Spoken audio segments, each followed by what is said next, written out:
J'avoue que je me pose de grandes questions parce que moi, je suis un loser geek et tout se présente en fait beaucoup trop bien. Mon train est arrivé à l'heure, l'ordinateur fonctionne. Enfin, on est vraiment dans une conjoncture qui est pas du tout normale. Donc, je me demande vraiment ce qui va se passer pour que ça tourne vraiment mal. Mais bon, soyons optimistes. Donc, je viens pour l'association emo5.com. Je ne sais pas si vous la connaissez. Si, il y a un connaisseur. Félicitations. Il est tout seul, hein. Donc, c'est une grosse association française qui est basée à Paris et qui s'occupe de la préservation et de la conservation du patrimoine vidéoludique et qui organise des expositions à travers toute la France et le reste du monde. Et c'est notamment eux qui avaient organisé Game Story, donc au Grand Palais, c'était en 2011. Et dans cette association, il y a plusieurs équipes de personnes qui travaillent, donc, comme je vous le disais, sur la préservation, la réparation de machines, mais on a aussi un petit groupe de conférenciers qui s'intéressent plus spécifiquement à la culture du jeu vidéo en général. Et donc aujourd'hui, je vais vous présenter les images que le monde a de nous, comment la culture populaire perçoit le geek. C'est une question en fait qui est venue à moi suite à une conférence qui était organisée à l'université de Marne-la-Vallée sur la Looz. Et tous les gens que je connaissais m'avaient tous envoyé un mail pour me faire passer le sujet de la conférence en me disant « Si, vas-y, va parler de nous, t'es un spécialiste de la Looz, vas-y, fonce !» Et donc c'est comme ça que ce travail est né il y a donc 3 ans. Alors très objectivement, la notion de geek, en étant très sincère, c'est pas un argument qu'on va sortir pour faire augmenter notre potentiel de séduction, hein. Si vous voulez draguer quelqu'un, vous n'allez pas arriver en disant « je suis geek ». On sait tous que c'est un peu pourri, qu'on n'a pas une image vraiment très très flatteuse. Vous allez voir une fille ou un gars faire « ouais, je fais Call of Duty en 25 minutes ». Vous allez vous faire jeter, hein, vous n'aurez pas un verre gratuit. Or, ça n'a pas toujours été comme ça. Le geek, auparavant, bénéficiait d'une image très, très, très prestigieuse. Si vous avez été amené à regarder des sources des années 70, 80, des films, des séries, des pubs, peut-être que certains d'entre vous ont ce souvenir de cette image positive du geek. Et la question que je me posais, c'était comment en est-on arrivé là ? Comment est-on passé du statut vraiment prestigieux à ce qu'on a aujourd'hui. Alors, ce qu'on a aujourd'hui, très objectivement, il suffit déjà de regarder les définitions officielles, donc le geek selon Larousse, donc fan d'informatique, de science-fiction, de jeux vidéo, etc. Toujours, c'est flatteur, le etc. Toujours à l'affût des nouveautés et des améliorations apportées aux technologies numériques. Petite divergence de point de vue avec un dictionnaire spécialisé en geek. Personnellement, généralement doté d'une grande intelligence, capable d'apprendre des informations détaillées sur la façon dont les choses fonctionnent et pourquoi, mais également comment faire pour les réparer ou les améliorer avec une forte propension à l'action. Remarque, cela ne s'applique généralement pas à la politique, la religion ou la plupart des sciences sociales, puisque celles-ci privilégient l'émotion sur la logique. Donc on n'est jamais mieux servi que par soi-même, donc on voit déjà un petit peu la différence de point de vue que l'on se place des normes culturelles générales incarnées par Larousse que par une source vraiment plus spécialisée faite par les geeks pour les geeks. Mais bon, ça reste des définitions. Moi, j'ai préféré demander l'avis à Google Images. Donc vous allez dans votre moteur, vous tapez le geek et les 10 premières images qui sortent, c'est ça. C'est tout, hein, c'est les 10 premières. Hein. J'ai pas fait une sélection. Enfin, il y en a 11 parce que ça faisait plus joli, ça permettait de tout remplir. J'ai uniquement retiré les doublons et ce sont les 11 premières. Alors le gars qui fait un peu tâcheron, qui est moins moche que les autres, en fait, c'est un YouTuber, il s'appelle David Geek, c'est pour ça qu'il s'est retrouvé là-dedans. Mais voilà, je trouve que c'est très parlant, on voit vraiment l'image concrètement qu'on se fait de nous.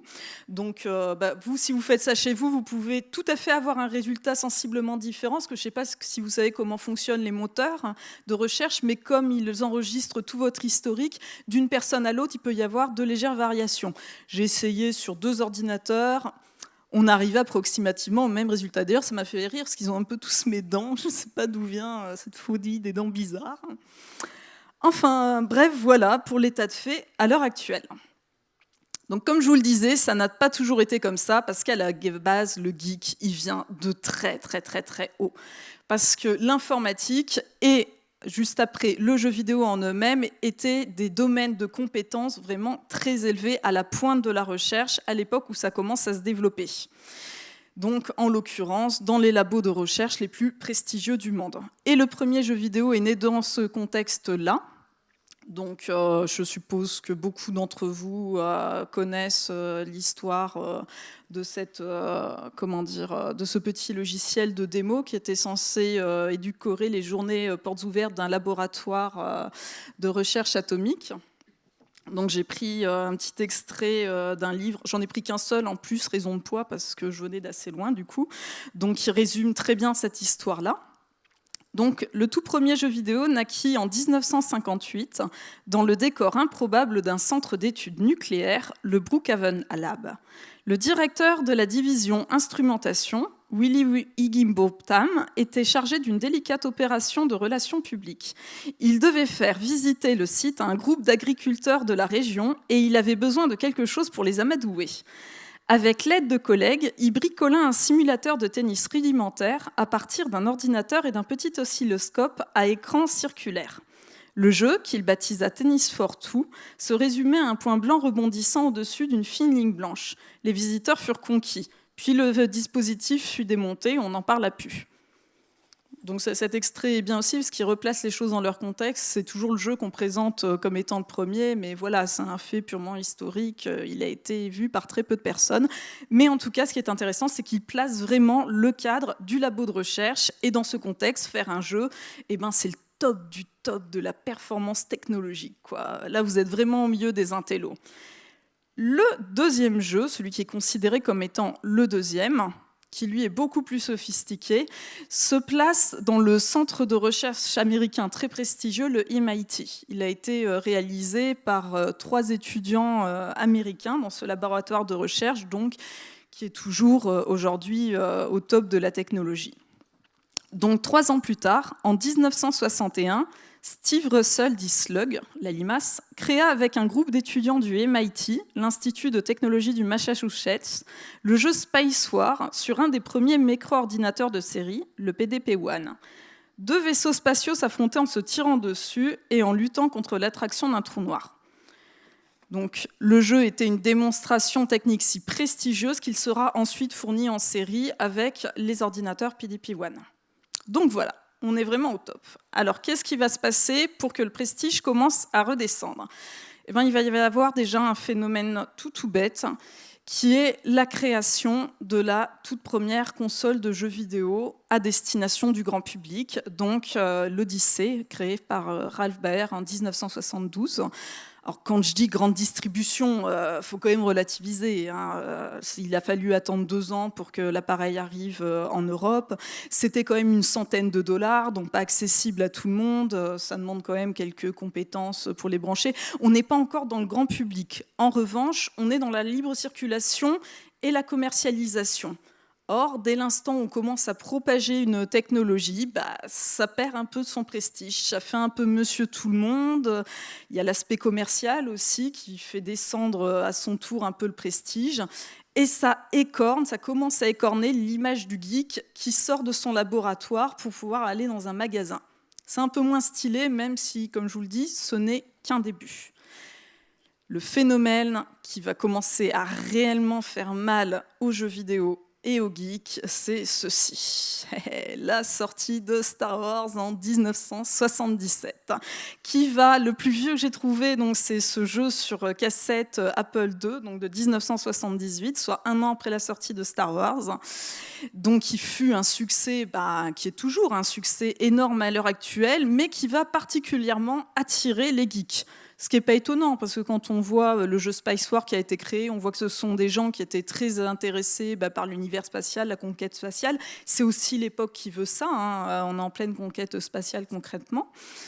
Et du coup, fatalement, ça va impacter le monde du jeu vidéo. Ils vont commencer à développer des tas de jeux inspirés de la franchise Star Wars. Très difficile de les comptabiliser. Moi, j'en suis à pas loin de 70 à l'heure actuelle. Je suis sûre qu'il y en a beaucoup plus. C'est vraiment une manne énorme, mais il est difficile de faire la part entre les versions officielles, officieuses, les rééditions, toutes ces choses-là. C'est un travail titanesque de répertorier les jeux Star Wars. Et comme Star Wars est un très très gros succès populaire, et ben ça fait encore chuter le prestige du geek. Parce que, un gros succès, un gros film américain, c'est pas très stylé, ça fait un peu ringard. En plus, c'est de la SF, donc c'est pas très très bien perçu par les élites. Et là, on commence vraiment avec Star Wars à perdre de notre crédit. Et donc, en partant de la première console, le marché va se développer tout doucement dans les années 80. Donc, on a des machines, donc l'Apple II, le premier gros succès pour les joueurs PC, l'Atari, voilà, première machine qui va être réellement commercialisée à une échelle plus raisonnable. Enfin, ça reste quand même assez timide. On est vraiment au début du lancement des machines pour jouer aux jeux vidéo. C'est vraiment les prémices, mais déjà des marques et des noms qui vont laisser leur empreinte. Donc ça reste timide, mais ça reste vraiment le lancement d'un marché. Et donc, tout ça, on va le voir au niveau du marketing, de toutes les campagnes publicitaires qui vont être faites. Et dans ces campagnes, on va voir l'image qu'elle renvoie du geek et son évolution au fil du temps. Et donc, dans les années 80, que je vous le dis, le prestige a certes commencé à descendre un peu, mais un tout petit peu. La micro-informatique, ça reste un produit très haut de gamme, globalement. Ça reste quelque chose d'assez réservé à une certaine élite quand même, même si on est au début de la commercialisation, et des produits quand même rares. Donc, le prestige est encore au rendez-vous, et on le voit dans les publicités. Donc là, ici, une publicité de Tilt datant de 1982. Alors, pour vous donner une petite idée des arguments de vente des vendeurs qui sont quand même assez drôles, je vous en lis un. Donc, jeux vidéo et télévision, le réalisme dépasse la fiction. C'est vrai que quand on voit le dessin, la vue d'écran, on n'a aucun doute. Branchez la console in-télévision sur votre téléviseur couleur. Elle cache un puissant microprocesseur qui contrôle la vision intelligente des jeux vidéo Mattel Electronics. Sophistication du graphisme, richesse de l'animation, vérité de l'ambiance sonore.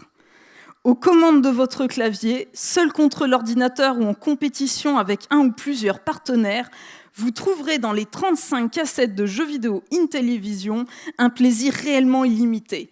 Il va de pair avec les niveaux croissants de difficulté, la variété des combinaisons, des tactiques, des obstacles, des pénalités, l'émulation du suivi chiffré, l'humour et la fantaisie d'Intellivision. C'est bien simple. Avec Intellivision, comme dans la réalité, on ne se trouve jamais deux fois dans la même situation. Intellivision de Mattel Electronics, le réalisme dépasse la fiction. Donc vous voyez au moins ça, ils sont vraiment confiants dans le potentiel de la technologie et ils misent vraiment tout sur la dimension technologique. En fait, les jeux vidéo, on ne vend pas des titres et tout. Les publicités de l'époque vont surtout vendre en fait des machines. Donc là ici, petite pub dans Amstrad Magazine en 1987. Donc on voit encore l'ordinateur qui est vraiment mis en valeur et à côté un enfant bien à rien, bien comme il faut, rêve américain, tout ce qu'on veut, qui montre vraiment que le jeu vidéo sur un ordinateur ou sur une console comme le précédent, c'est vraiment quelque chose de positif, c'est bon pour vos enfants. Et là c'est même particulièrement énorme, on vous explique vraiment pourquoi c'est bon de jouer, ça fait rêver. Franchement, si on racontait ça aux parents qui offraient des tas de jeux parce que c'était bon pour nous, à l'heure actuelle, ça nous ferait plaisir. Et à l'époque, ils vendaient ça comme ça. Et donc une autre publicité publiée dans le magazine Tilt en 1983, et donc là qui met en avant un jeu vidéo, c'est le plus gros tirage d'Atari, on va dire, ceux qui ont été déterrés dans le désert du Nouveau-Mexique suite au flop commercial. Alors, ça reste des images, c'est comme tout, les pubs c'est meilleur, donc là je vous en laisse profiter à fond. Des belles pubs d'époque qui parlent encore mieux qu'une affiche. Pour Noël, il y a des cadeaux pour les enfants et des cadeaux pour les parents. Mais avec le jeu vidéo Atari, enfants et parents peuvent s'amuser ensemble.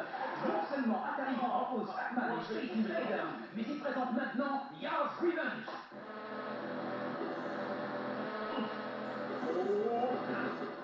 Voilà pourquoi Atari, c'est la passion. Allez, méfiez-les, papa. J'essaye. Atari, 1500 jeux vidéo qui déchaînent des passions. Ouais, donc vous voyez, le jeu vidéo, c'est vraiment bien vu, quoi. C'est quelque chose vraiment de positif. Et ce qui est marrant aussi de noter, c'est que comme c'est un marché qui est tout récent, ils sont aussi à la recherche d'une cible. Donc on sent qu'ils hésitent un petit peu encore entre les parents et les enfants. Là, ils sont un peu perdus, mais globalement quand même, lorsqu'on regarde le champ des possibilités, ça va s'adresser majoritairement aux enfants. Et les enfants, ça fait pas très sérieux. Et là, encore une fois, on perd un point de crédibilité parce que voilà, c'est pas bien vu. Et c'est du jeu joué dans la culture occidentale, c'est pas très bien vu non plus. Allez, une petite tude de Vectrex parce que là, ce qui est sympa, c'est qu'en plus, la Vectrex, elle est disponible en test dans l'exposition du Visiatone. Donc au moins, vous verrez la pub qu'il y a avec la machine.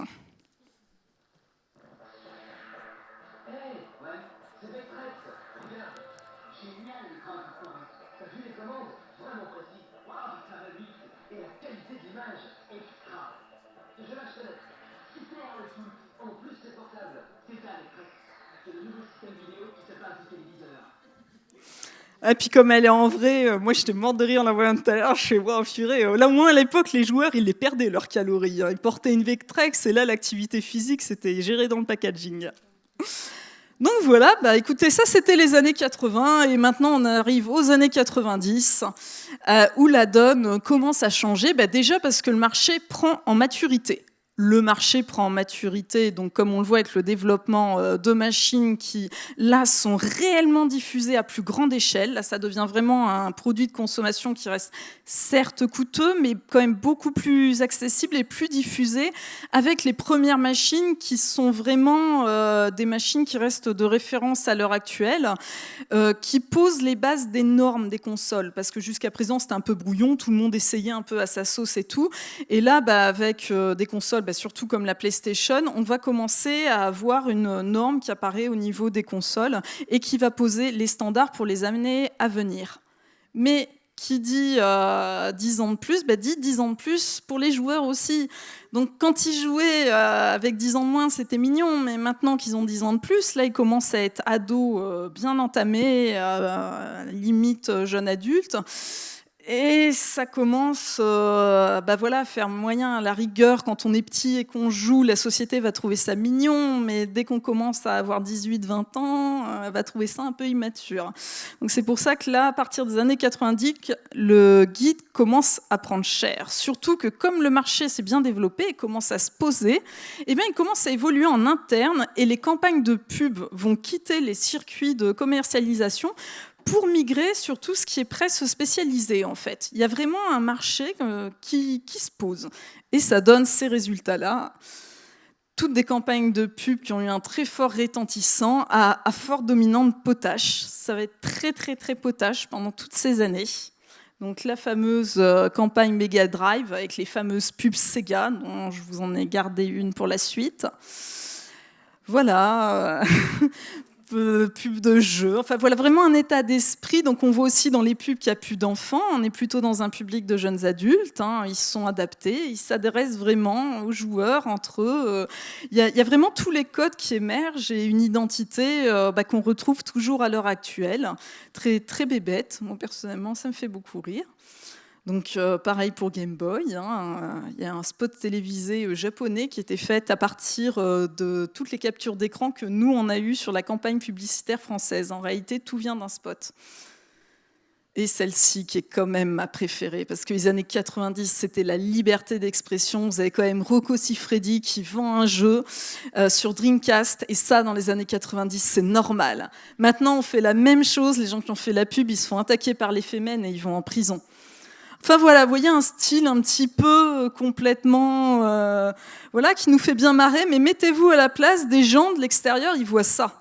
Les gens qui connaissent pas le jeu, qui connaissent pas de geek et tout, ils voient ces trucs-là. Franchement, ça joue pas en notre faveur. Là, point de vue com, on s'est vraiment tiré des balles dans les pieds. Et donc, fatalement, au niveau des publicités sur télé, ça suit. C'est exactement le même ton. Donc, Sega que je vous avais promis, la voilà.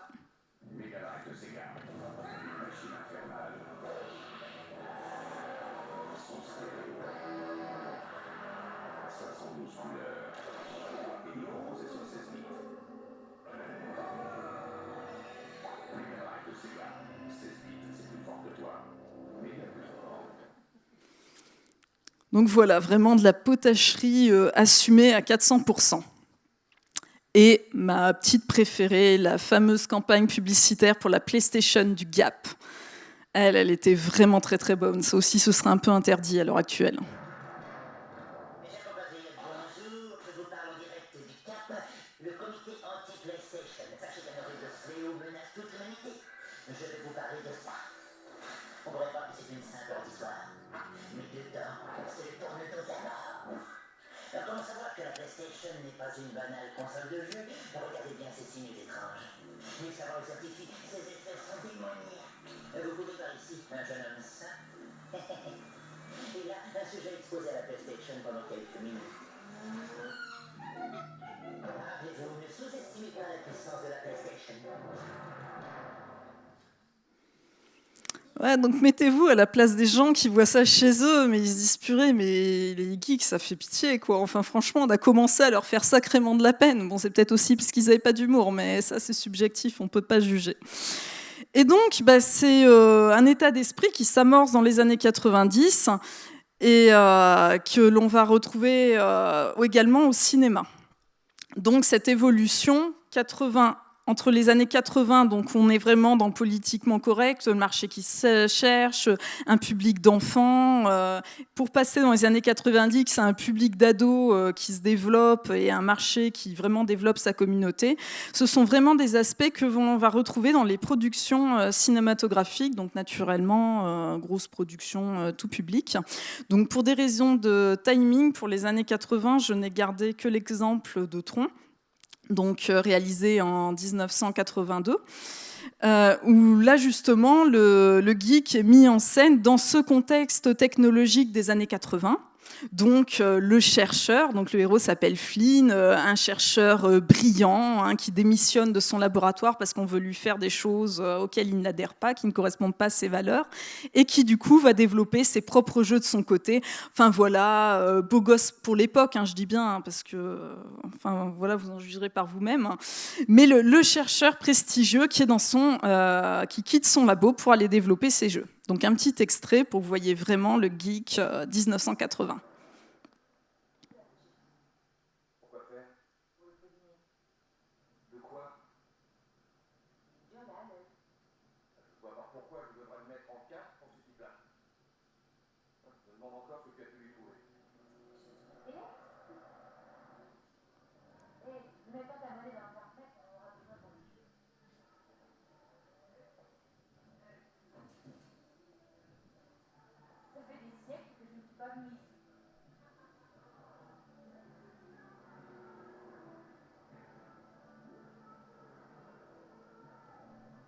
Donc ils sont contents d'aller dans une salle de jeu, c'est branché.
Donc voilà, vous voyez vraiment l'archétype du beau gosse de l'époque. On n'est pas du tout dans le palmarès que nous a sorti Google Images en 2016.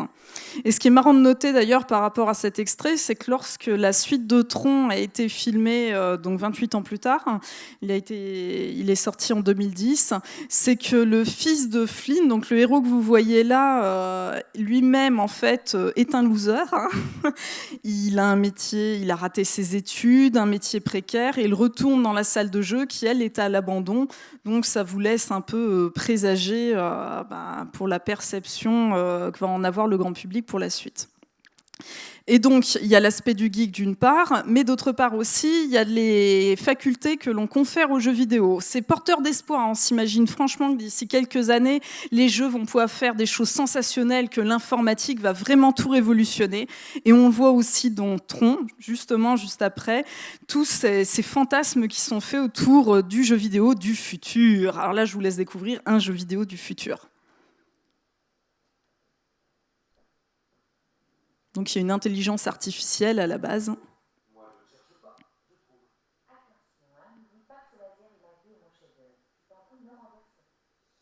Donc il est encore dans un labo de recherche.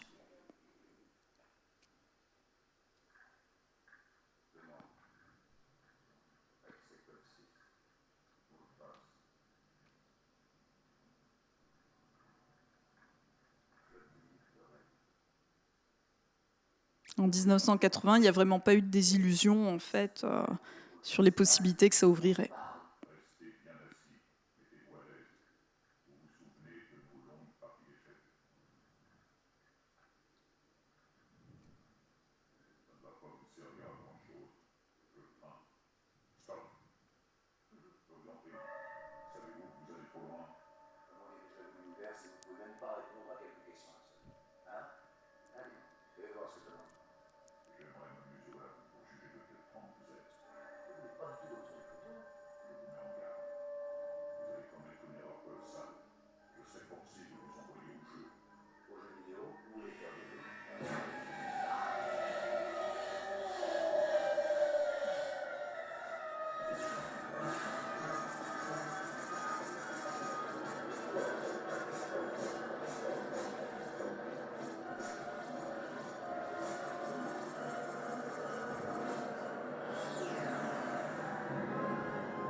D'ailleurs, soyez admiratifs de la 3D. Sachez qu'elle a été programmée à la main parce qu'à l'époque, il n'y avait pas de souris.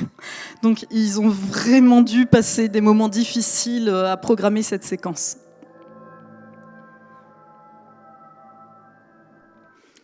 Enfin bref, voilà, vous voyez, à l'époque, ils étaient optimistes, on allait rentrer dans les jeux, l'informatique, ça allait vraiment tout déchirer, les intelligences artificielles, elles allaient être vraiment performantes.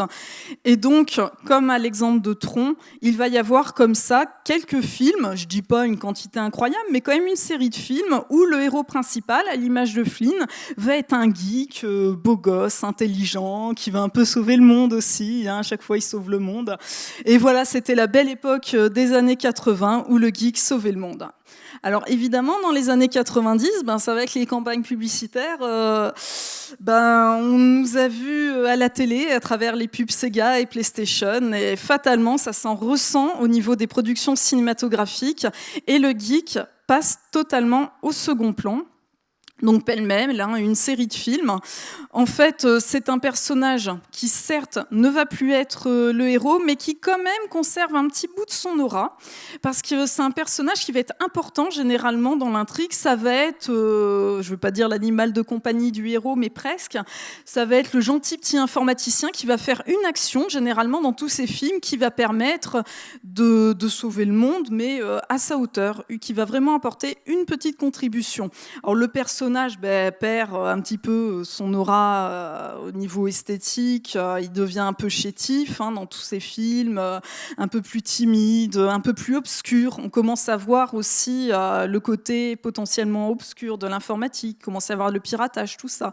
Et donc voilà, ça devient un personnage secondaire qui apparaît aussi pas dans tous les films, mais c'est relativement récurrent. Il a son petit rôle, mais c'est plus le beau héros qui est devant tout. Petit bémol au niveau de Matrix, où là, le héros est aussi le geek, mais ce qui est intéressant de noter, c'est que son aspect geek passe au second plan, en fait. On se retrouve toujours dans cet aspect second plan. Et en l'occurrence, sa présentation permet de bien illustrer les autres exemples et de voir l'évolution du contexte, du physique et tout, de ce personnage de geek au cinéma.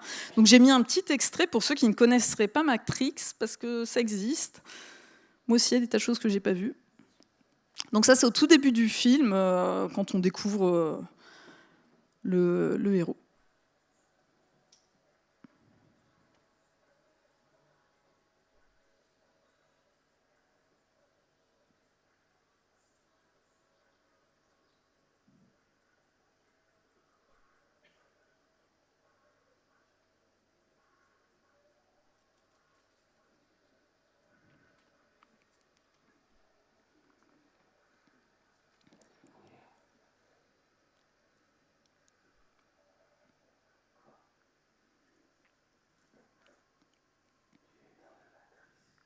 Donc là, vous voyez, il est vraiment dans un cadre assez miteux.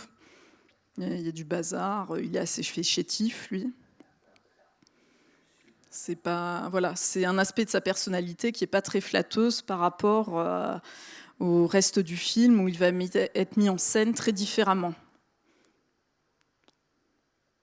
Au niveau des différents traits de sa personnalité, c'est pas cet aspect-là qui va le mettre le plus en valeur. On voit vraiment la perte de prestige dans le traitement des personnages. Et c'est exactement pareil à la télé, en fait. Ce fameux partenaire du héros, on le retrouve de manière aussi récurrente dans des séries. Donc j'ai pris ceux sans doute qui sont les plus célèbres en France, les 3 acolytes de Mulder dans X-Files. Mais voilà, tout à fait le même type de profil. On voit que ça commence à devenir un peu ingrat, mais on voit que c'est un peu varié aussi. Donc voilà, ça commence à se détériorer, mais en même temps, ils restent très utiles et ils ont un rôle généralement crucial dans l'action. Donc voilà pour le film, parce que pendant ce temps-là, dans les années 2000, l'industrie du jeu vidéo se développe, et là, pour le coup, le marché est vraiment mature, il s'est vraiment développé. On a des machines emblématiques, comme beaucoup, mais vraiment des produits qui ont été diffusés à très très large échelle. Et c'est dans les années 2000 que le chiffre d'affaires du jeu vidéo va dépasser celui du cinéma. Donc il y a une véritable légitimité économique. Et au niveau de la diffusion, ça touche un public très très très large. Et ce qui s'est passé, bizarrement, alors que les joueurs reprenaient 10 ans de plus, là, ils commencent vraiment à faire un gare. Là, on a des jeunes pères et mères de famille qui jouent, ça commence vraiment à être un peu limite. Ils évoluent en totale autarcie. En fait, il va y avoir des budgets marketing et publicitaires beaucoup plus faibles qu'auparavant. Il va y avoir une diffusion vraiment minime par rapport aux années précédentes. Comme le marché est bien assis, les communicants vont surtout se baser sur des événements, des salons, toutes ces choses-là pour faire la communication. Et en fait, on va disparaître de la circulation. Et ce qui se passe, c'est que le phénomène qui était amorcé dans les années 90, là, va vraiment se développer dans toute sa splendeur. Cet état d'esprit, ce fameux état d'esprit qui peut paraître aussi potache et bébête, va être vraiment poussé au sublime. Si quelqu'un vous annonçait que vous pouvez être plus belle demain matin, ne seriez-vous pas tenté par un essai? Mon secret, c'est que j'aime 15 ans. Je l'ai essayé et je ne me suis jamais trouvée aussi belle. Comment ça marche? Le processeur 128 bits de Dreamcast rend Lara plus belle que jamais. Je suis toujours impeccable, même quand je suis pressée. Le traitement esthétique Dreamcast, utilisé par Lara Croft dans Tomb Raider, la révélation finale. Parce que je suis qui je suis. Donc voilà, là, pareil, on fait une pub comme ça à l'heure actuelle, ça passe plus. Là aussi, je pense qu'ils vont en prison. C'était le bon vieux temps, mais ça pose vraiment les bases. On arrive vraiment dans une communication de l'absurde. Vraiment une communication entre guillemets pour initier, parce que voilà, le marché est posé, tout est relax, et du coup, les publicitaires s'amusent. Et on retrouve ça, alors ça c'est vraiment ma préférée, la pub PlayStation 2. Celle-ci, elle est magnifique, vous avez de la chance, elle coupe souvent, mais l'ordinateur est performant, elle va vous la passer en entier. Alors là, je vais vous présenter Claude. Il a quelque chose de très spécial pour moi. Le meilleur produit officiel. PS2. Avec la fameuse manette analogique. Vous savez, DualShock, avec les super vibrations, en mettant un jeu, entièrement un jeu, comme moi. Il va me les servir avec des asperges blanchies. On y va. Ouais, on y va. Claude. Hey, Claude. C'est Claude. Ah, c'est Laurent. C'est moi, oui.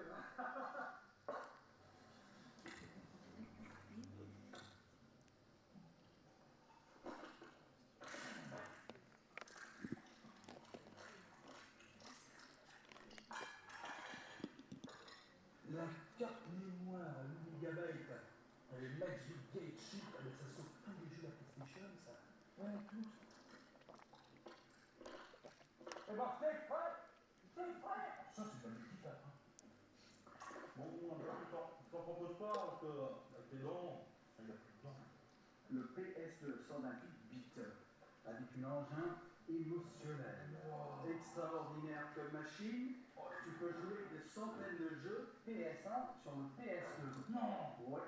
Et tu peux mettre aussi des CD, des DVD, Des CD, des DVD, tu peux les entendre avec le son. avec le son Dolby. Et aussi, tu as un contrôleur. Ah, c'est bon, j'ai bon.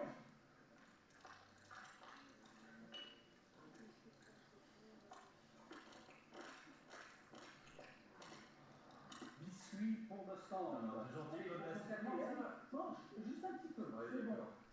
Allez, c'est ça. Hop. Et n'oublie pas que bientôt, le disque dur et la connexion pour un network sont de saison. Alors, il ne faut pas les rater. C'est une vraie pub, hein, c'est pas un canular. Hein. Et des comme ça, j'en ai chopé plein, quoi. Le plus dur, c'est de choisir laquelle, hein, diffuser en fait. Mais voilà, encore une fois, mettez-vous à la place des gens lambda qui n'ont pas touché un jeu et qui voient ça.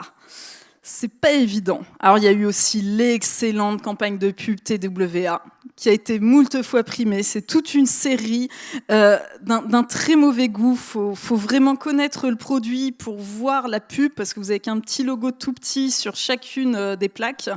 C'est une série, mais immense, qui donne vraiment dans l'absurde, dans le glauque et dans l'humour très, très noir. Pareil, ils se permettent des choses qui pourraient plus forcément se permettre aujourd'hui, mais celle-ci avait eu un très, très grand retentissement à l'époque. On n'avait aucune qui était pareille, mais c'était vraiment le festival du mauvais goût et du potache. Et sans oublier évidemment la magnifique publicité de lancement Xbox, qui là avait quand même créé un début de scandale, que je vous passe quand même.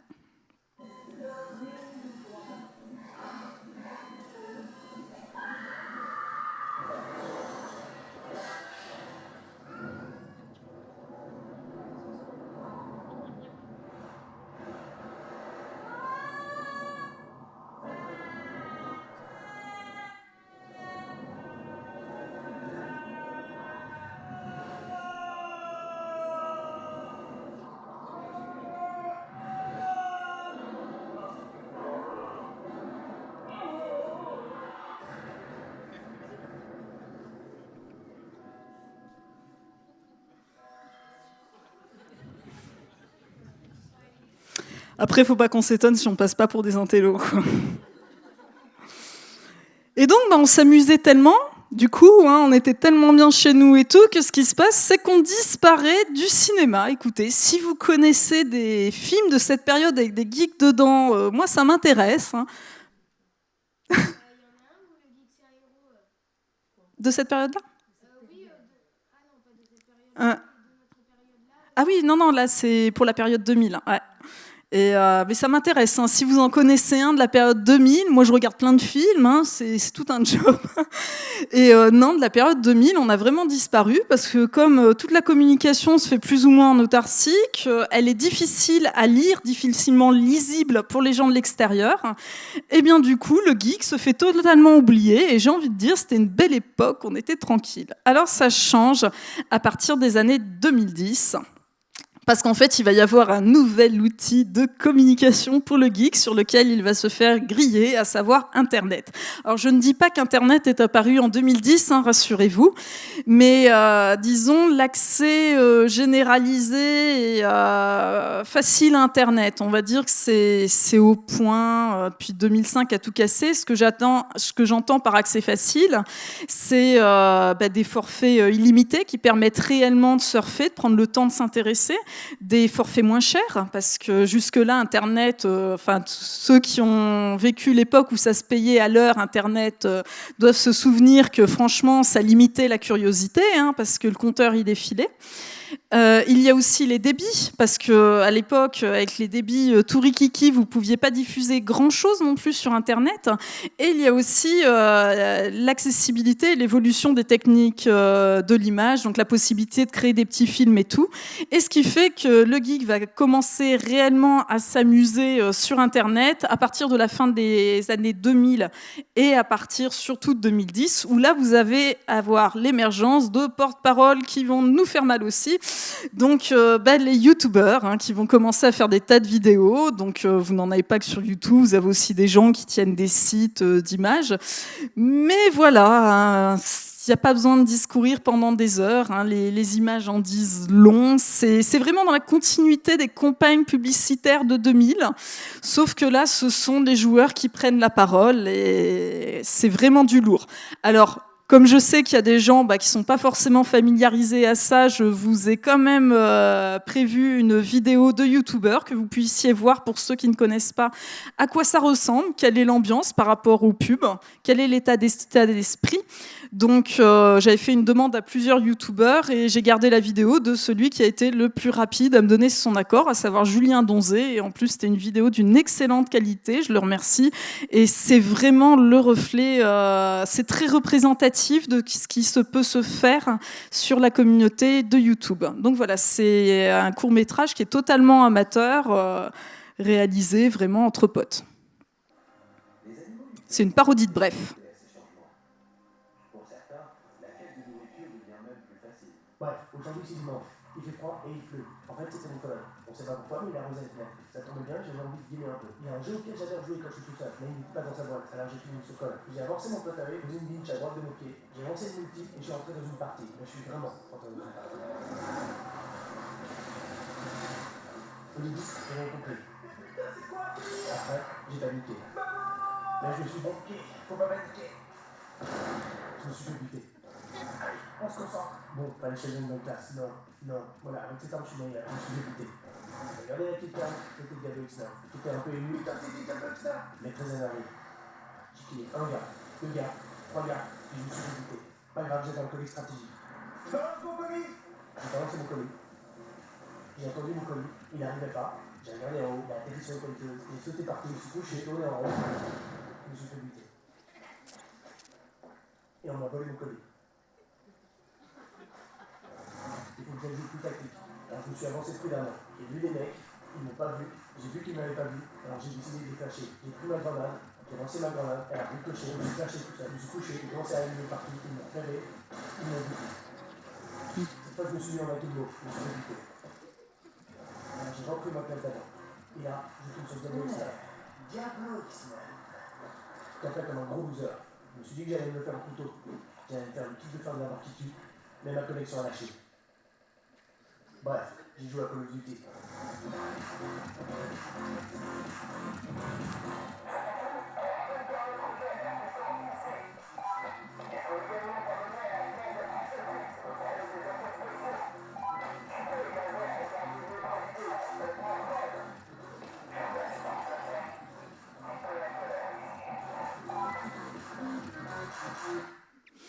Donc voilà. Et la particularité de ces vidéos, c'est que tout le monde peut les voir. Alors pensez encore une fois aux gens qui ne connaissent pas le milieu, qui tombent là-dessus. Et voilà, ça nous fait pas gagner des points de prestige. Hein. Autant dire que c'est assez douloureux. D'autant plus que la particularité en fait de ces vidéos de geeks, mais aussi de ces articles, de ces blogs, enfin de tout l'univers en général qui va s'articuler grâce à ces gens-là, c'est une approche décomplexée en fait, Une approche complètement tolérante vis-à-vis des malchanceux, des losers, vis-à-vis des choses difficiles de la vie. Tout est pris à la rigolade, ce qui fait qu'ils n'hésitent pas à se mettre en scène dans des situations, comme vous l'avez vu, qui les mettent pas du tout en valeur. Or, c'est quelque chose qui globalement se fait peu, hein, cette vision aussi décomplexée, libre des choses. Bien au contraire, généralement, dans tout type de médias, les gens sont plutôt amenés à se mettre en valeur, à enjoliver la réalité, à se présenter sous leur meilleur jour. Et ils vont tomber là-dessus, du coup, où c'est tout l'inverse. La loose dégage un certain coefficient de sympathie, en fait. Le loser va être quelqu'un de gentil, parce que dans la communauté, d'une manière générale, il y a toujours un petit peu d'entraide. Et voilà, tout est traité vraiment sur le ton de l'humour et la dérision. Et de l'autodérision, surtout. Mais voilà, comme je vous disais, puisque ces vidéos sont en libre accès, les gens qui tombent dessus, ça ne permet pas de donner une bonne image de nous. Alors le fait d'être rediffusé à plus large échelle grâce à Internet va provoquer le retour du personnage du geek dans le cinéma. Après quasiment 10 ans d'absence, il est de retour et il est de retour au premier plan. Je tiens à le dire, il y a des personnages geeks héros, mais vous allez voir, c'est pas du tout pareil que dans les années 80. On sent vraiment que Internet est passé par là.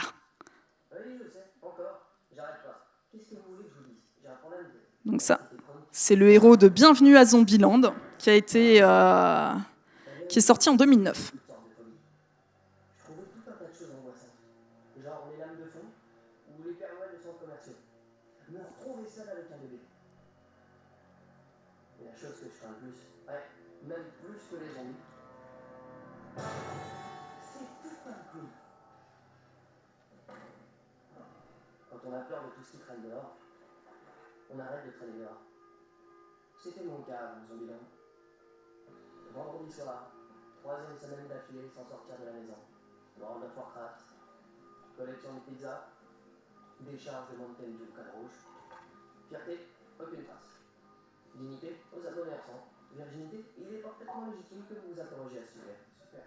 Toute ma vie, je n'ai rêvé que d'une chose. Rencontrer une fille, tomber amoureux d'elle et la ramener à la maison pour la présenter à mes parents. En revanche, comme mes parents sont un couple de parano coupés du monde comme moi, ça pourrait être bien qu'elle m'emmène vivre chez ses parents. Et là, je pourrais enfin appartenir à une famille cool et normale.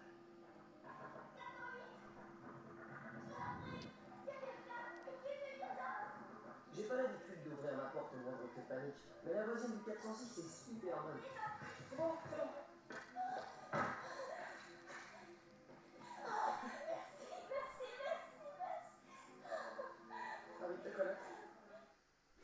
Donc vous voyez, les vidéos sont vraiment passées par là. Le gars qui assume ses défauts, un peu moche aussi. Et c'est vraiment le trait commun qu'on va retrouver dans tous les films en fait qui arrivent fin des années 2000 et début 2010. Ce personnage tel qu'on le voit dans le jeu vidéo, tel qu'on le voit dans les vidéos de geeks, avec tous ces traits de caractère et qui vont donner du coup toujours des films assez comiques. On a ça aussi dans Kick-Ass, dans 30 minutes maximum.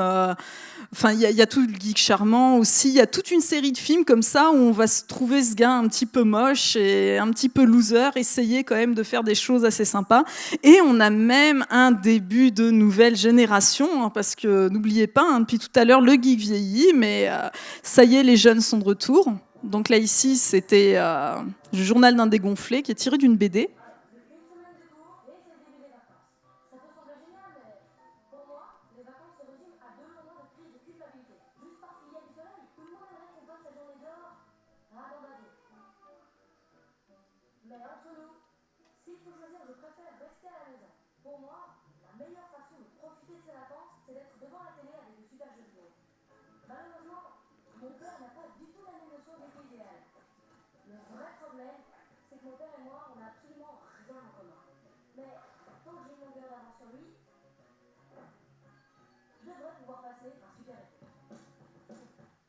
Donc voilà, on note qu'ils sont vraiment dans la digne continuité de leurs prédécesseurs.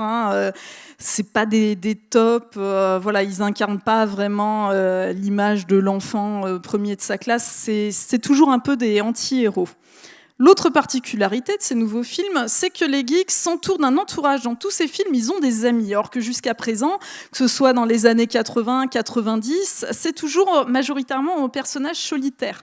Même si dans ces fameux films des années 90, où c'est un personnage secondaire donc qui aide le héros, ça reste un personnage qui vient aider le héros, mais c'est pas un ami. Il n'a pas réellement un entourage, il est seul. Et là, on voit que la communauté est passée par là. C'est officiel. Le geek n'est pas tout seul. Il a des amis.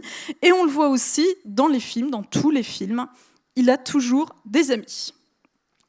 Et la particularité des intrigues, en fait, c'est que ce geek va être présenté comme dans la communauté, comme un loser, qui va être entraîné par lui-même dans des faits, dans une action, et qui va toujours essayer de faire le mieux possible pour pouvoir faire des choses, mais qui va être toujours rattrapé par sa malchance, car comme je vous le disais, ce sont des films comiques. J'ai pris l'exemple de 30 minutes maximum, donc qui a été... j'ai oublié la date de sortie de 30 minutes... qui a été édité en 2011, où donc on voit vraiment tout ce schéma narratif comprimé en quelques minutes. C'est l'avantage.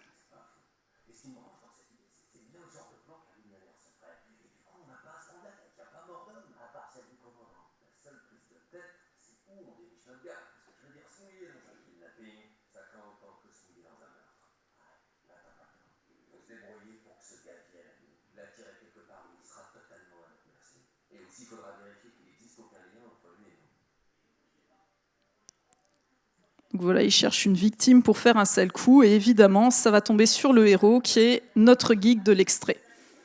Encore le même acteur, parce que Jesse Eisenberg était un peu abonné, comme Michael Cera, ils font ça très bien.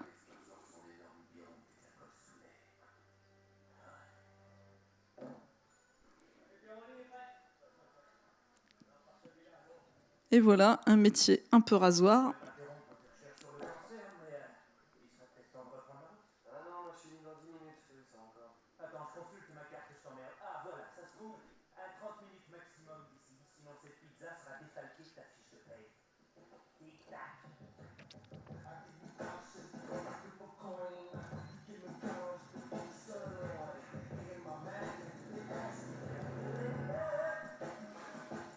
Vous voyez, contexte difficile, il fait ce qu'il peut.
Donc voilà, ça résume très très bien la structure de ces films-là et le type de anti-héros justement qui interviennent. On retrouve ça également dans les séries télé. J'ai pris l'exemple de Breaking Bad qui a fait en fait beaucoup de bruit parce que suite à cette publicité en fait cachée dans la série, l'acteur Aaron Paul fera une publicité pour Xbox One qui a un peu irrité les fans. Ils ont trouvé que c'était un petit peu profiter de la conjoncture et c'était pas très bien passé. Mais enfin voilà, ce personnage un peu loser mais qui essaye de faire des choses positives mais qui est rattrapé par sa malchance, on le retrouve également ponctuellement dans les séries, bien que dans les séries ce ne soit pas le héros, contrairement au film que je vous ai cité. Mais par contre, on les retrouve dans la pub.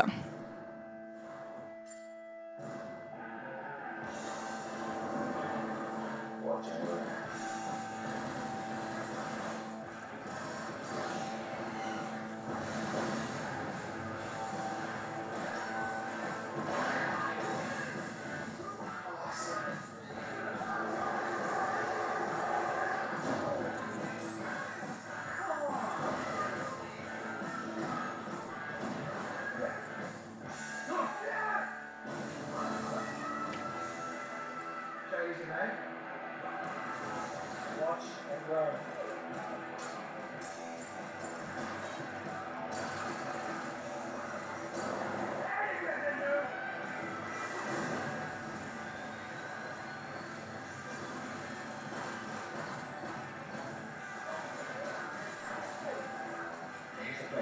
Take a break, big guy. I got this.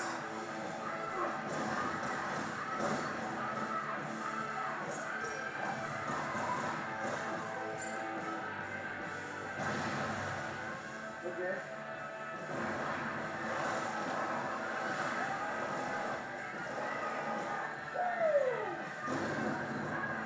Again, dude. Call of Duty Modern Warfare 3, rated M for mature. C'était le seul document qui n'était pas trouvable en français, mais je me suis dit, pour le nombre de paroles, tout le monde s'en remettra. On a bien compris qui était le noob. C'est le geek tel qu'on le voit de l'extérieur. Et le VET, c'était l'ancien geek des années 80, quoi, celui qui n'existe plus. Alors, il aura échappé à personne qu'à l'heure actuelle, il y a quand même un tournant dans cette perception qu'on a de nous, bien que Google Images soit pas du tout du même avis. Les médias essayent de nous faire croire que non, c'est pas vrai, on n'est plus des boutonneux avec des dents de travers et des grosses lunettes. On essaye vraiment de nous faire passer dans les nouvelles campagnes de pub pour des gens cool et tendance. C'est vraiment très récent. C'est un phénomène que je remets à la sortie des 2 dernières consoles. Donc la PlayStation 4 et la Xbox One qui étaient sorties conjointement en 2013 et la campagne a commencé à partir 1 an à l'avance. Merci. Où donc là en fait les constructeurs de consoles ont, à mon avis, voulu créer ou trouver un nouveau public en fait, soit rajeunir leur image ou élargir le marché. Je ne sais pas du tout quels étaient les objectifs sous-jacents. Toujours est-il que sur les différentes campagnes de publicité, c'est assez clair. Tout ce que vous avez vu précédemment pour les années 90 et 2000, c'est vraiment un état d'esprit qui va être totalement remis en question dans les campagnes les plus actuelles. Et on va dire que ça s'inspire un peu d'un acteur dont je vous ai pas du tout parlé depuis tout à l'heure, mais qui est bien réel et bien fidèle à lui-même depuis le début. C'est Nintendo. Et d'ailleurs, il fait beaucoup parler de lui en ce moment avec leur jeu Pokémon Go.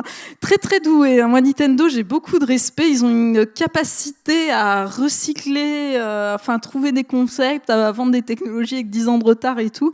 C'est vraiment un concept très particulier avec un état d'esprit qui est très bien résumé sur les photos. C'est vraiment le monde des bisounours, Nintendo. Et ce qui est incroyable, c'est qu'ils ont toujours gardé la même ligne, qui est en fait la ligne des années 80. On retrouve les mêmes éléments, la famille émerveillée devant les machines. C'est vraiment le type de configuration qu'on avait dans les années 80. Et bien, Nintendo l'a toujours gardé. Et ça fonctionne, ils ont un succès tous les 5-10 ans et ça suffit pour faire tourner la boîte et très très bien.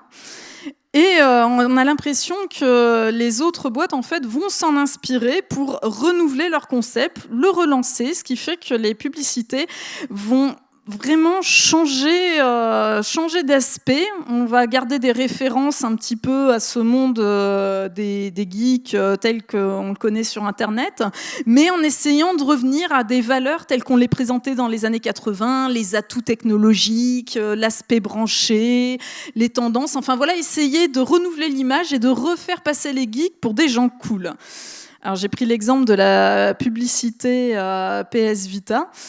Ils trouvent peut-être que ça fait cool. Moi, je trouve ça fait ringard, mais bon, c'est tout à fait personnel. Vous pensez que votre monde ressemble au mien? Ce n'est pas le cas. Là où certains voient la routine, je provoque l'inattendu. Là où certains laissent juste des traces, mes amis m'ont laissé un arsenal. Là où j'ai l'air seul, nous sommes des milliers. Parce que dans le monde,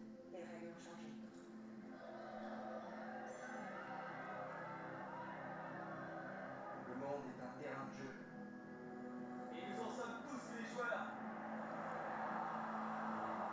Alors, je vous défie de me suivre. Ensemble, nous reconstruirons ce monde. Nous en créerons de nouveaux. Et nous nous battrons comme jamais. Venez jouer. Vous savez où me trouver. Je suis ici. Là. Et partout. Le monde est sur prêt. Donc vous voyez, c'est très grandiloquent, très cinématographique, très hollywoodien, un peu grave. Voilà, ça vante les réseaux sociaux, toutes ces choses-là. On n'est pas du tout dans le même ton que les pubs précédentes. Et beaucoup de journalistes en étaient moqués, hein, d'ailleurs, à la sortie de la Xbox One et de la PS4, parce que toute leur campagne était dramatiquement similaire, en fait. Hein, ça, c'est un montage avec 2 vraies pubs de l'époque. Hein, ça se ressemblait terriblement. En fait, on rentre vraiment dans un phénomène du politiquement correct et de la surenchère des faits, enfin une volonté de renouvellement dont personne doit être dû, puisque Google ne l'a pas encore enregistré. Donc pour le voir en mouvement, on commence par Xbox. Donc il reste quand même un petit fond d'humour pour s'adresser au public initial, mais c'est un peu comme s'ils essayaient de manger à tous les râteliers, en fait.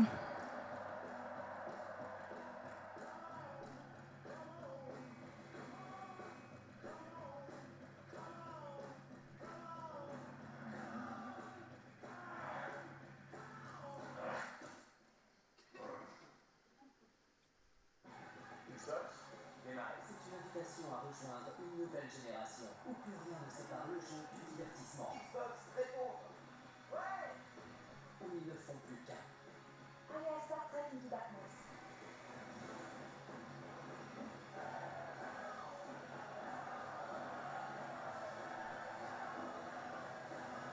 Découvrez la nouvelle expérience Xbox One. Vous voyez, il y a vraiment une volonté très très claire de s'élargir, de toucher tous les publics, mais en voulant toucher tout le monde, on prend le risque de toucher un peu personne. Et la même tendance du côté de PlayStation, un peu plus d'humour, mais assez similaire. Sur le fond, les enjeux sont vraiment les mêmes, la mise en avant de la technologie, comme dans les années 80, et un public un peu plus éclectique. Autant que je sache, nous avons 2. Non, nous avons 3 options. Option 1, on va sur YouTube en espérant que quelqu'un ait partagé la vidéo avec des boutons chez PS4.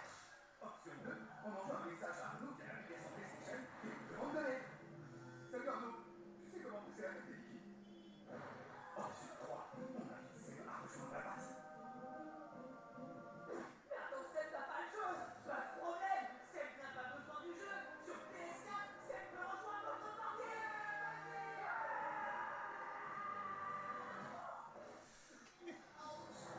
Welcome to the future of play. This is for the players. Donc voilà.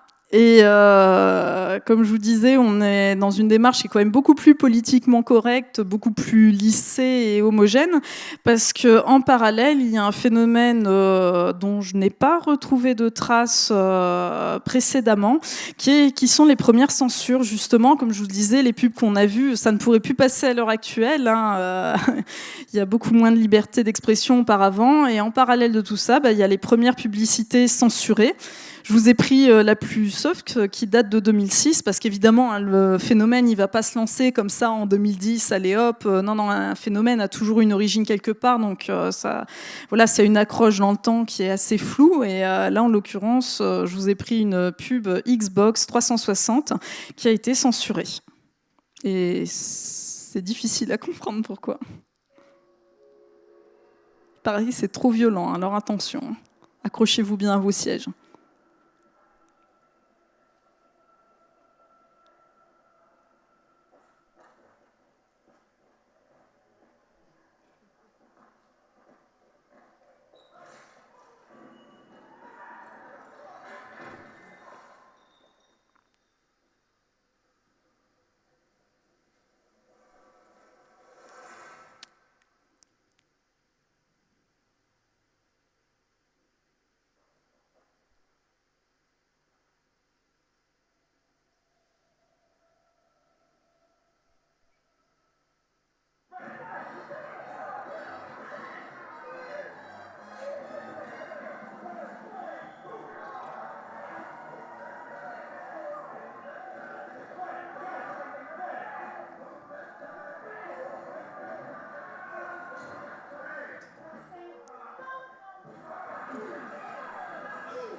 Donc voilà, il paraît que ça donnait une image trop violente des jeux vidéo, parce qu'il ne faut pas donner une image violente des jeux vidéo. Les 3/4 sont interdits aux moins de 18 ans, donc c'est accessoire. Mais enfin voilà, il ne faut pas donner une image, il faut donner une image tout public, accessible à toutes, et à tous et à toutes. Mais ils oublient que presque tous les jeux sont PEGI 18, hein, une très très grosse majorité. Hein. On veut faire passer pour un loisir tout public, un loisir qui n'en est pas réellement un. Donc voilà. Ah, j'ai eu chaud. Et sur la fin, c'était dur parce que j'essayais de tenir le temps en fait, mais je l'ai tenu. Donc du coup, je vous laisse éventuellement compléter, donner des suggestions. Moi, maintenant que je reprends là avec ma montre, le timing, c'était pas évident.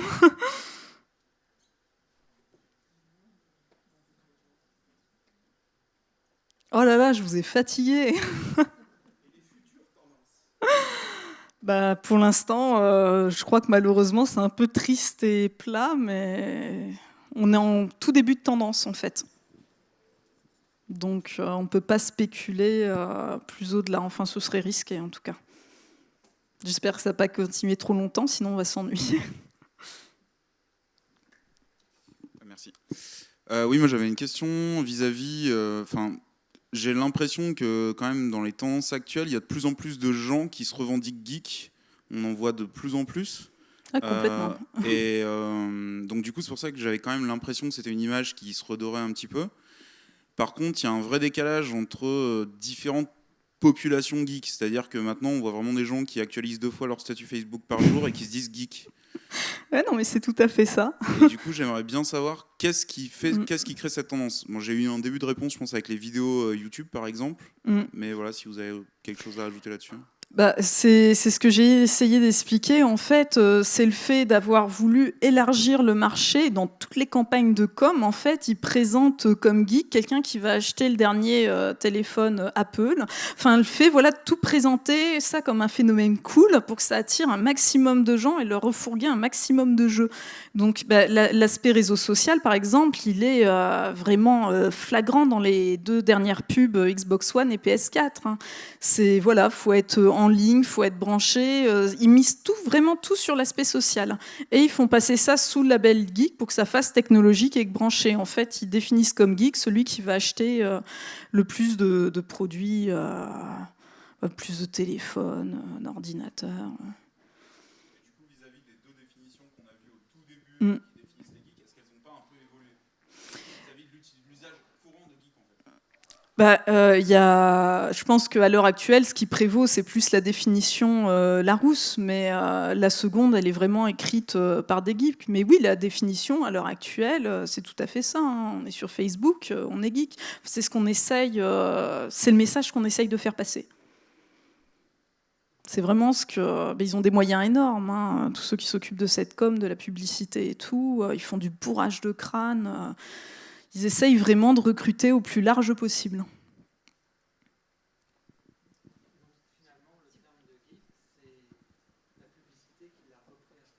C'est tout à fait ça, ouais.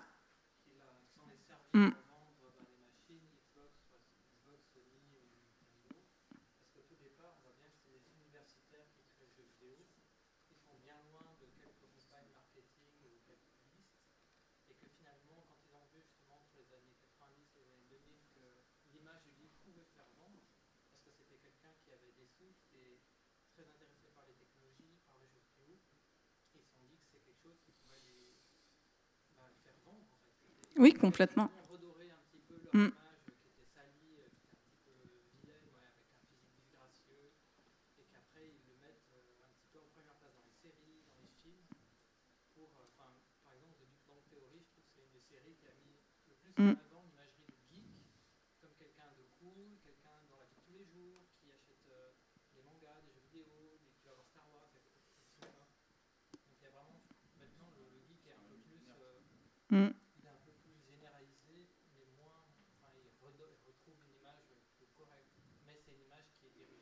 Oui, c'est une image commerciale pour faire vendre complètement et décomplexer aussi les joueurs qui ont plus de bouteilles, alors que franchement, on n'a pas besoin de ça. Enfin, je pense pas qu'il y ait quelqu'un qui joue et qui a besoin d'être décomplexé, parce que si on joue, c'est qu'on assume quelque part. Bon, même si j'ai beaucoup de potes qui se cachent pour jouer, mais voilà, après, c'est personnel. Hein.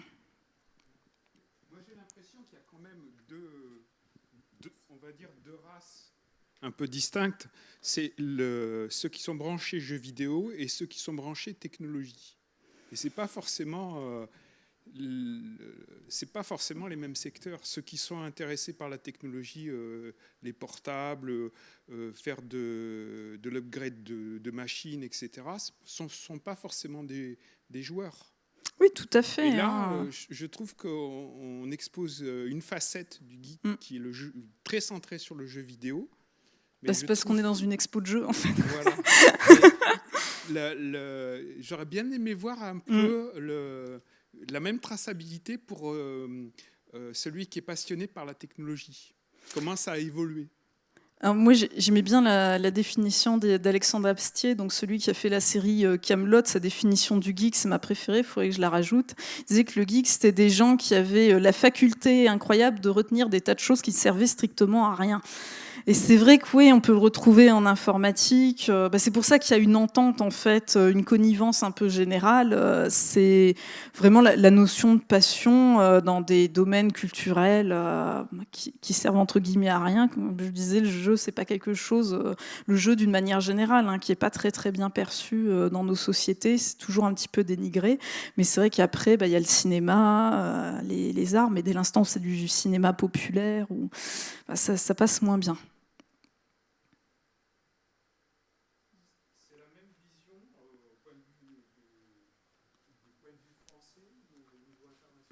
Alors moi, je n'ai pris que l'aspect occidental uniquement. C'est tout. Déjà pour des raisons, on va dire pratiques, parce qu'on est directement concerné par la partie occidentale, on est dedans.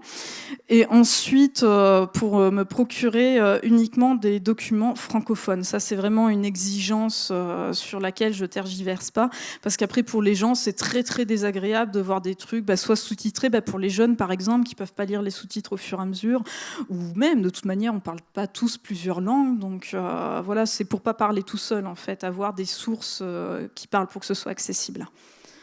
Mais c'est vrai que je connais un petit peu le marché allemand et eux, c'est différent. C'est pas tout. Pourtant, on est aussi dans le marché occidental, mais eux, c'est plus assumé.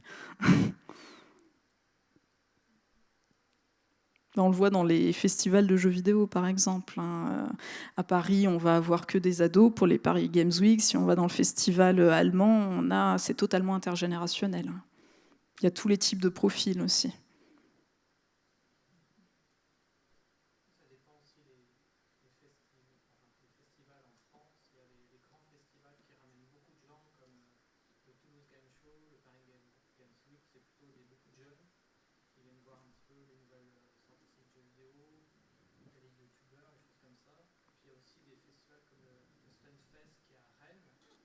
Ah, je ne l'ai pas fait.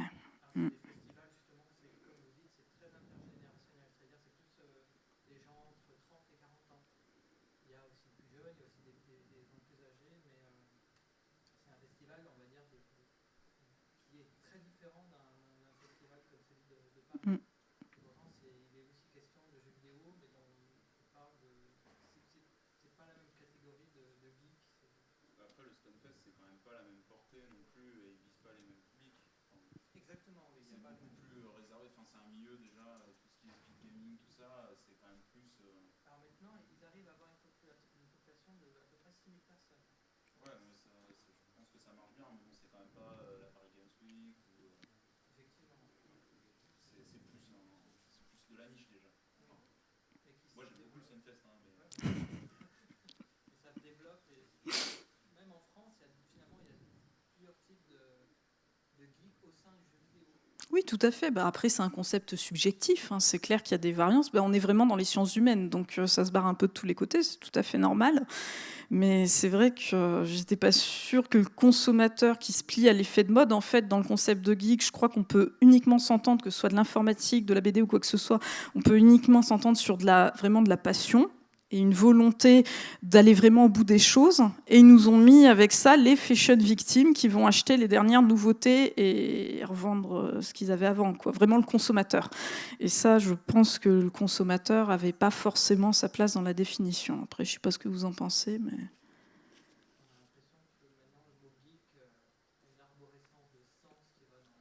Ah ouais, ça se barre dans tous les sens. Et c'est très récent. Hein. Moi, je ne sais pas ce que vous en pensez, mais moi, je trouve que c'est très récent, ce phénomène. Ouais. Ouais. Sur l'image du geek des années 90, je ne sais pas si vous avez vu le film Hacker, qui est sorti il n'y a pas si longtemps que ça doit faire Non. 3 ans. C'est avec le mec qui joue Thor, qui est l'acteur principal. Ah, Liam Hemsworth. Et là, du coup, on est vraiment sur un film geek avec vraiment l'image des geeks des années 90, avec le beau gosse ultra intelligent qui va tout le monde avec ses ordinateurs. Ouais, il a le profil pour le faire. Donc c'est Hacker, c'est ça? C'est Hacker, ce que ça s'appelle? Je suis obligée d'écrire avec mon nom parce que j'ai pas de stylo.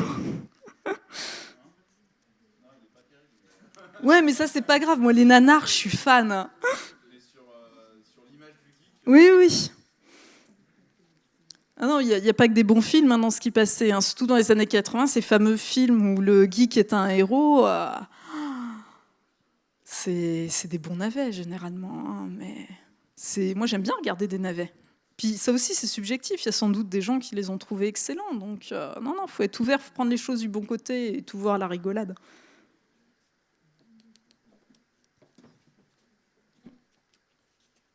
Ah, super, merci. Ouais, écrire à longue, ça a quand même ses limites.